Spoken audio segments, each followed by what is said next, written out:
Alhamdulillahi Rabbil Alamin. والعاقبة للمتقين ولا عدوان إلا على الظالمين. اللهم صل صلاة تخرجنا بها من ظلمات الجهل والوهم وتكرمنا بها بنور العلم والفهم وتوضح لنا بها مشكلات وتعلم على نعمة إنك أنت علام الغيوب. سبحانك لا علم لنا إلا ما علمتنا إنك أنت العليم الحكيم. ولا حول ولا قوة إلا بالله العلي العظيم. قال الله تعالى بسم الله الرحمن الرحيم ما سلككم في سقر قالوا لم نكن من المسلمين.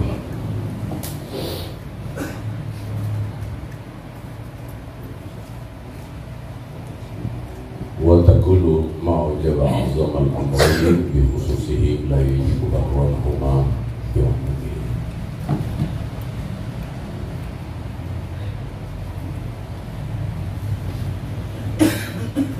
Ketika orang kafir, orang Cina mati, artinya bisa dipastikan masuk neraka, dan bisa dipastikan masuk neraka. Tapi tatkala sudah sampai di neraka, Allah Ta'ala tanya, masalah kamu bisa kau? Kenapa kamu bisa jadi nyemplung ke neraka itu?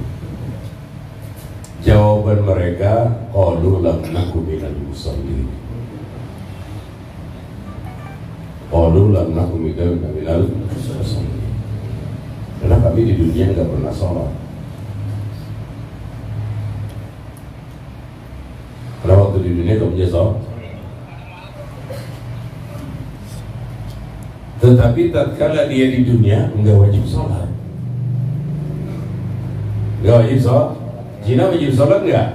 Ya ada. Yang kafir apa enggak wajib sholat? Yang wajib kepada mereka masuk Islam. Itu juga artinya bukan wajib alal ikrah, mesti dipaksa. Cina takut-takutin, pokoknya kagak Islam gue sunatin lu. Ya kagak, enggak begitu. Biarin aja. Tapi mereka ketika menjawab mereka di neraka, qalu lam naku minal musallin, kami enggak sholat gitu. Maka mereka wajib secara umum, tapi tidak wujubul mutalabah. Artinya tidak kita mengajak Cina gitu kan, ayo cek, ayo apa namanya si Markus, ayo pada sholat, enggak. Jadi la yajibu al-mutalabah. Kita tidak wajib menuntut dia untuk sholat. Yang apa nih, kita wajib ajak mereka masuk ke dalam Islam.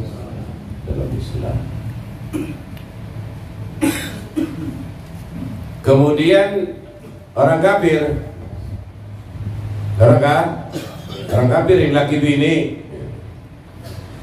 dia masuk Islam. Dia masuk Islam. Bagaimana? Apa namanya dengan bininya? Dia bini, dia kafir, itu kan dia dua-duanya kan kafir, masuk Islam dia dua-duanya. Apakah mesti nikah lagi?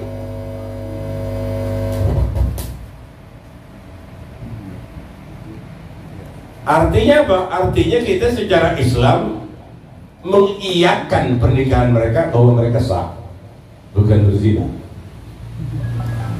Artinya masuk Islam di kalangan para sahabat dan lain sebagainya, pada masuk Islam enggak disuruh apa tuh? Enggak disuruh nikah lagi. Artinya kita mengiyakan pernikahan mereka. Artinya kita umat Islam, ini bagaimana artinya? Bininya katanya, dia makan dulu. Enggak, kita mengikrarkan bahwasanya mereka iya dalam Islam, dua-duanya enggak ada masalah. Jadi tetap laki bini.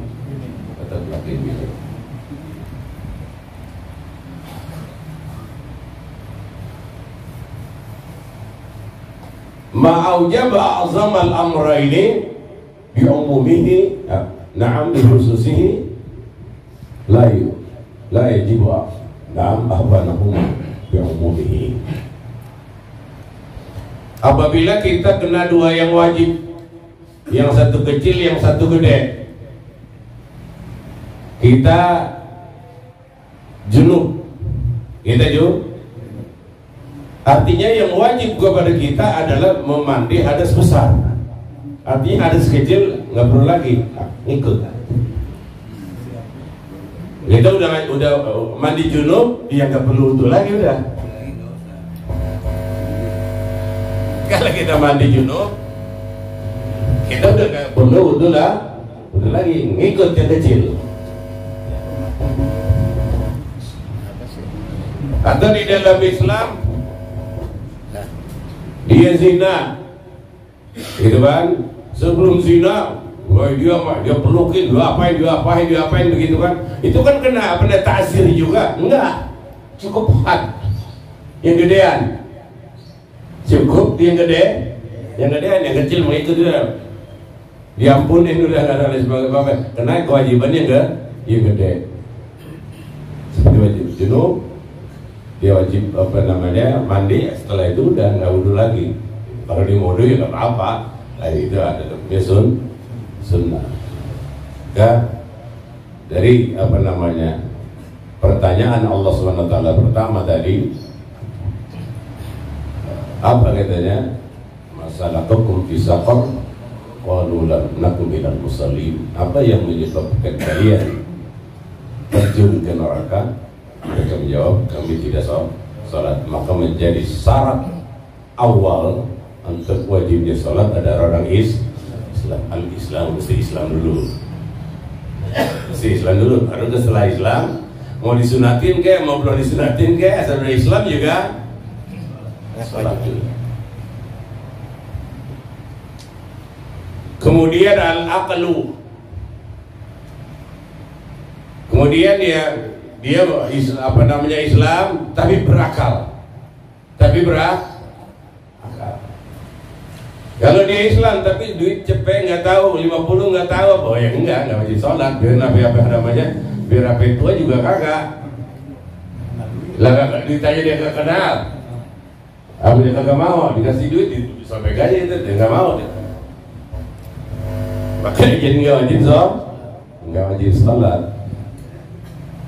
Atau dia pulang dia ngaca di kaca, loh kok ada kunyuk di dalam kaca, udah berubah namanya, ini nggak wajib udah sholat karena bukan manusia.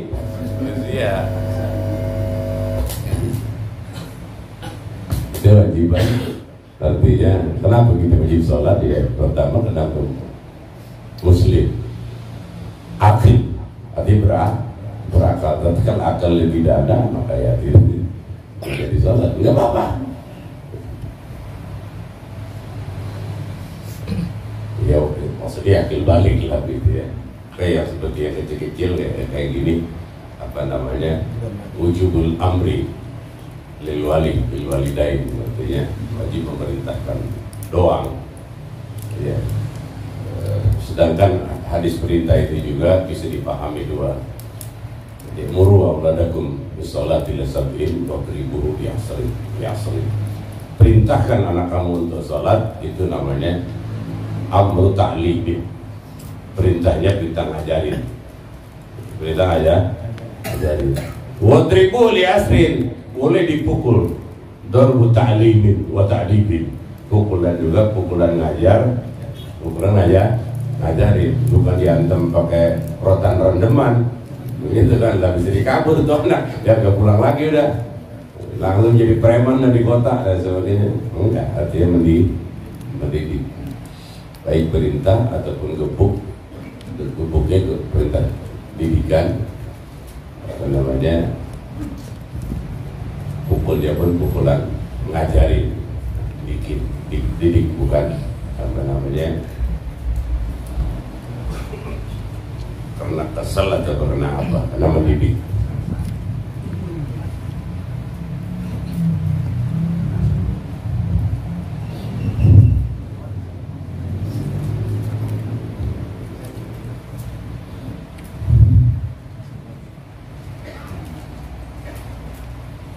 Kemudian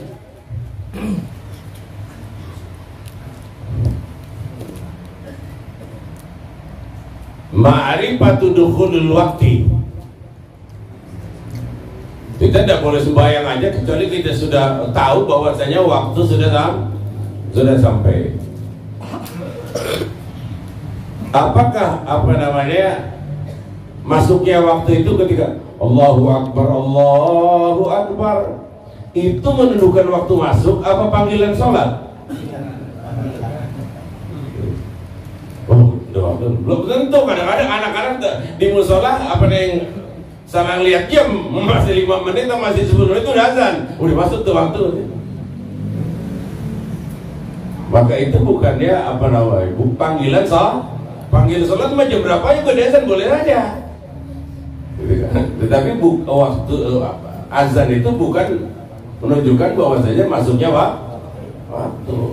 Maka ada istilahnya di mana-mana. Jadi kadang-kadang suka ada subuh tuh ya, masih 1 jam udah azan. Enggak apa-apa. Kita kan belum biasa aja. Ya, kita belum biasa aja kan ada. Azan di mana? Masih di mana gitu kan? Kita kasihan orang yang sama puasa sunat, udah sahur aja masih 1 jam kan begitu. Karena belum biasa aja. Belum azan panggilan waktu. Gitu. Dengan demikian belum boleh di kita bahasa azan pertama begitu kan untuk maghrib, apalagi bulan puasa. Masih 1/2 jam udah diazan. Lah udah dapat sepiring baru makan. Itu kan makanya belum menjadi biasa. Ada biasanya juga nggak ada di mana-mana juga yang ada subuh aja. Ada azan pertama.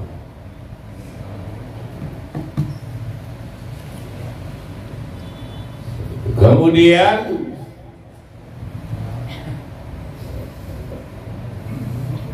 an-nazafah artinya membersihkan pakaian, badan tepat. Ya, pakaian, badan tepat. Artinya kita bersolat mesti bersih nggak? Wajib bersih. Hukmiyah, artinya walaupun ada kotor-kotor dikit dan lain sebagainya, apalagi memang dia kerjanya di di bengkel, banyak oli dan lain sebagainya, enggak. Secara hukumnya saja kita wajib bersih. Fisik kita secara hukum bersih. Ya kalau orang yang kerja di bengkel mah ya nggak bisa bersih kayak kita, gitu. Mesti ya oli pakai sabun pakai apa juga tetap aja. Nah, tapi secara hukumnya wajib bersih. Pakaian dia kiai sama itu tukang ojek ya pasti beda, pasti bersihnya kiai. Secara hukumnya aja. Artinya bahwasanya pakaiannya tidak najis. Fi nazaril ain, pada pandangan mata. Dan tempat yang masjid, mushola, rumah dan sebagainya ya udah bisa pastilah gitu mah. Kan dituntut bahwa setiap kita dalam Islam adalah akil balik, kemudian mengetahui masuknya waktu. Walau zonnan, walaupun bersifatnya sangkaan kuat ya sudah masuk ini mah. Ini matahari, jadi matahari.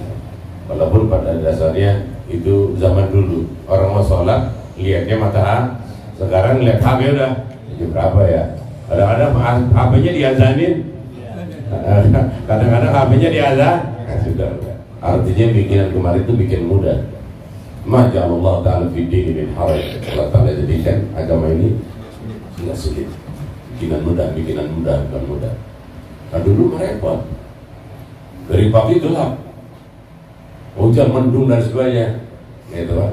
Matahari nggak ada, jam nggak ada, radio nggak ada. Ini bisa terlambat waktu, tapi sekarang enggak semuanya. Lagi di jalanan, lagi naik motor, bunyinya Allahu Akbar HP, atau musola masjid di mana-mana azan. Artinya sudah bikinan gampang, bikinan mudah. Kita di dalam melakukan satu kemudian masalah sholat.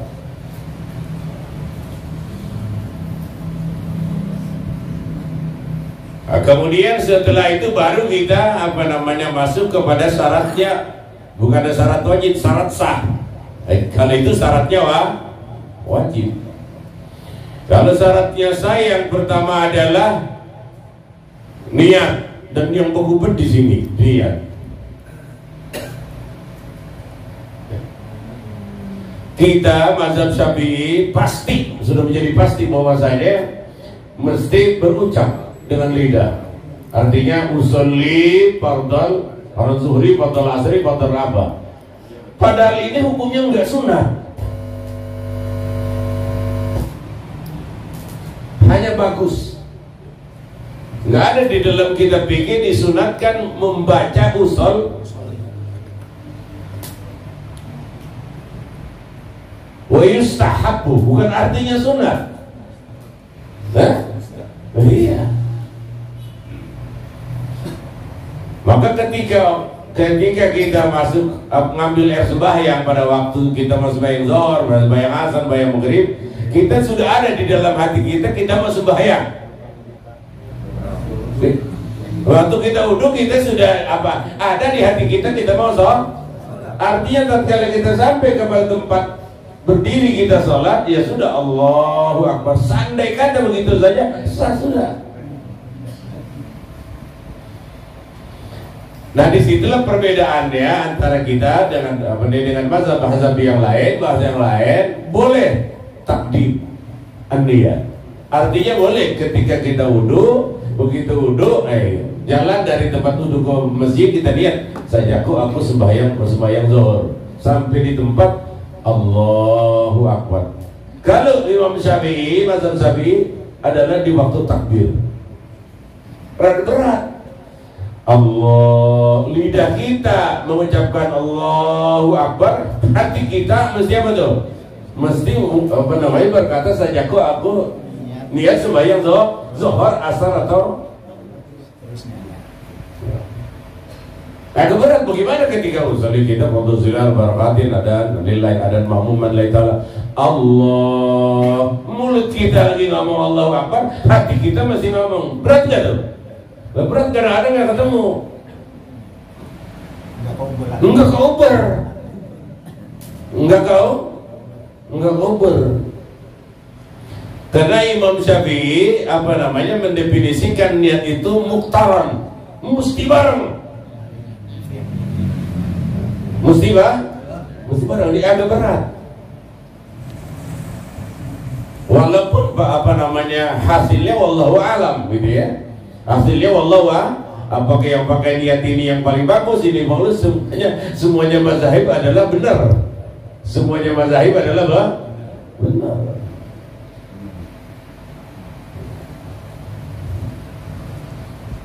Seperti puasa. Seperti kita sahur. Ya Allah, kok belum niat? Lah kita sahur niat mau apa? Mau puasa. Boleh jadi, tetapi kalau Imam Syafi'i mesti nama itu sama lisannya. Itu pun gak diperintah. Enggak bilang nama itu sama dina nadai pardisan Ramadan hadisanati lillah ta'ala. Seandai kata kita berucap gitu kan? Enggak kita niatkan di dalam hati, masih gak benar.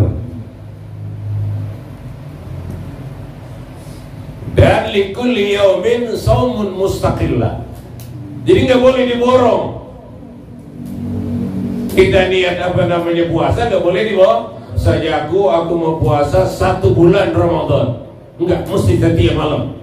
Kenapa? Setiap malam itu puasa tersendiri. Setiap hari adalah puasa tersendiri. Karena boleh jadi kalau kita niat dibilang sebulan puasa, tak tahu jebolnya banyak. Tahu jebolnya Pak? Iya. Jadi nggak boleh diborong, mesti satu tahun. Iya. Kan dalam masalah niat itu banyak banget juga, gitu ya. Kemudian kalau kita umroh, sekarang sering ada orang namanya umroh. Nawaitul umrata wa haramtu biha lillahi ta'ala. Allahu Akbar, Allahu Akbar, Allahu Akbar. Udah beres kan? Ketika kita tawaf, gimana mestinya? Niat lagi? Ya enggak, udah. Begitu udah sampai di Ka'bah, udah selesai masuk Ka'bah, Allahu Akbar, udah jalan aja udah. Nggak pakai niat lain, kenapa? Masuk udah di dalam niat apa? Karena satu ibadat kan. Tawafnya, sa'inya, satu ibadah. Begitu pula ketika kita haji, nawaitul hajja wa ahramtu bihi lillahi ta'ala, tawafnya, sa'inya, udah nggak pakai niat. Niatnya cuma satu. Nah terkecuali kalau kita mau tawaf sunnah, baru kita niat saja. Aku nih aku niat tawaf sunnah. Kalau tawaf umrah nggak pakai niat lagi, tawaf haji nggak pakai niat lagi. Jadi maka kita perhatikan, gitu ya, di dalam urusan ibadat itu baru yang pertama niat. Dan niat. Jadi upayakan ketika kita mengucap Allahu Akbar, nggak boleh diganti dengan yang lain. Jadi Allahur Rahman, Allahul Kabir, Allah nggak boleh, mesti Allahu Akbar. Kalau mau ditambahin karena memang tadi ada salah guru, Allahu Al-Akbar, nggak ada masalah. Karena artinya tidak berubah. Akbar dengan Al-Akbar artinya nggak berubah. Itu pun mazhab Syafi'i saja, yang lain nggak boleh. Yang lain nggak boleh, mesti Allahu Akbar. Kalau mazhab Syafi'i boleh Allahu Al-Akbar. Nah, kemudian istiqbalul kiblah. Istiqblah yakinan, la ainan. Menghadap kiblat secara yakin, ya memang udah madep ke sono. Udah madep mulon. Udah mulon. La ainan, karena mata kita nggak lihat. Nah, kalau kita di depan Ka'bah ya mesti mata kita yang lihat. Nah, lempeng kan begitu. Nah, kalau ini kan nggak ada jihad saja. Ma bainal masyriq wal maghrib kiblah, ya sudah, arahkan saja ke sana. Tetapi nyimpangnya yaminan au simalan, ke kanan kiri tidak boleh banyak-banyak. Nggak boleh banyak-banyak. Maka tatkala banyak-banyak bisa dihukumkan salat kita tidak sah. Yang pernah saya sampaikan bahwa ketika saya ngaji di Madinah di Masjid Nabawi, dan itu pada saat itu sembahyang subuh, dan habis subuh ada sembahyang jenazah.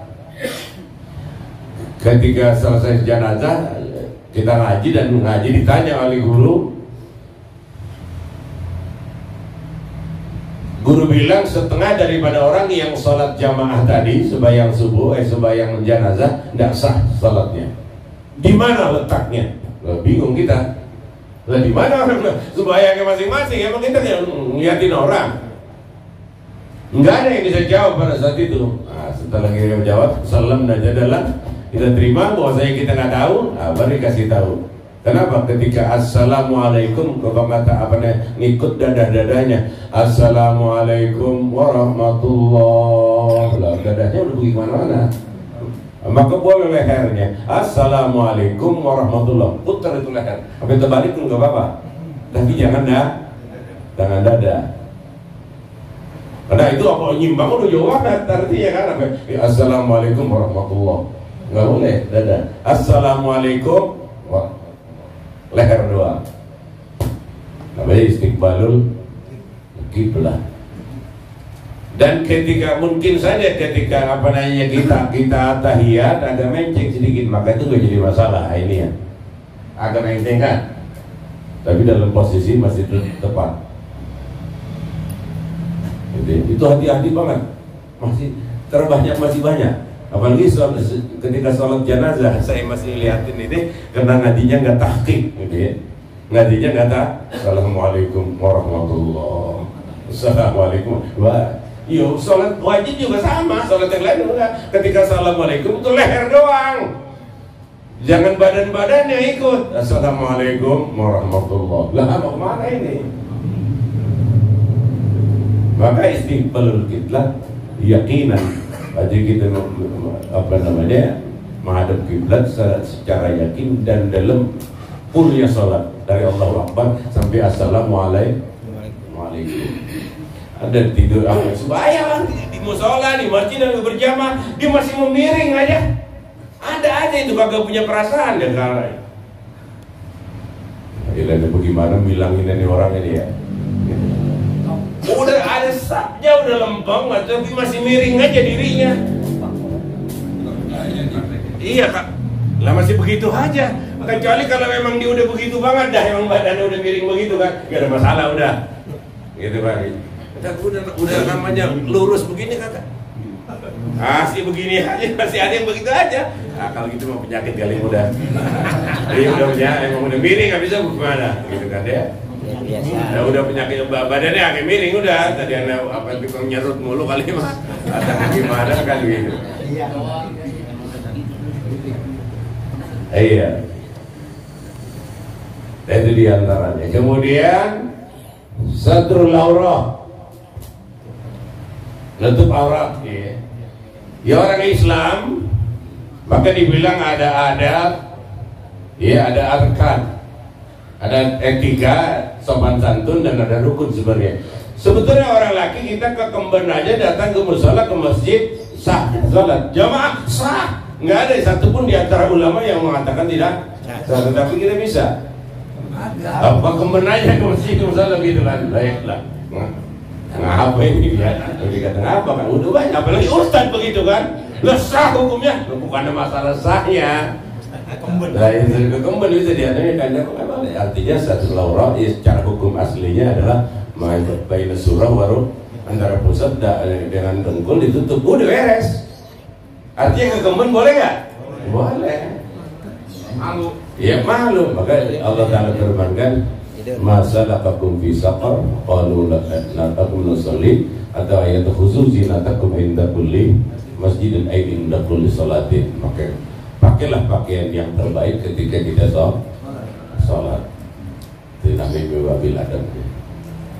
Mungkin itu saja dan ada manfaatnya. Insyaallah kita akan bahas lebih lanjut. Amin ya rabbal alamin. Allah subhanahu